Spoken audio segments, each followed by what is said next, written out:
Hello guys, today I'm going to go through some of the performance of Gigabyte RTX 3070 Eagle non-OC graphic card. So entire graphic card is made out of plastic except for the metal backplate, which is a black color one, and as per Gigabyte website it doesn't add any performance improvement to the card. Plugging this card and like figuring out the power connections, I noticed one issue, which is actually the connection between the power cable and the main board. So there is a power cable extension coming from main board to the power adapter, and which is bit cheap quality at what I see. And when I'm plugging my power supply connections, pins are very fragile, and like I had a problem with like a one pin got bent, and then I had to very carefully make the pin back up and then plug the cable. So there is a risk of like bending pin of the power cables, so just be careful guys on this one. And in terms of RGB lightings, I don't think there is a big difference. There is a small RGB light in the top of the graphic card, which we can configure through Aero software. So that is very minor, but the overall look of graphic card is very nice.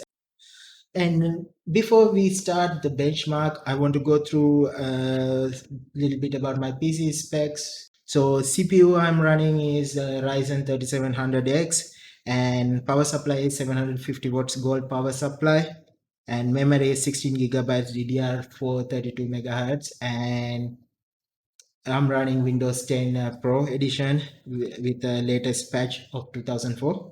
Storage wise, I'm using normal 2.5-inch SSD. Probably we can improve more performance if we are using NVMe drive. Let's go through the 3DMark's performance. So I ran few 3DMark benchmark with different configurations, and at the end I came up with like a non-OC results of like 12,309. Overclock result was 13,535. So which is a really good result with the GPU performance result of 14,635. I'm quite happy with this result, and when I go through this performance results in online, it's quite a good result with overclocking. So let's go through some of the benchmark. I will show you guys some of the benchmark and results with the overclock and non-overclock versions. First, let me show you the afterburner configuration that I use for the overclocking.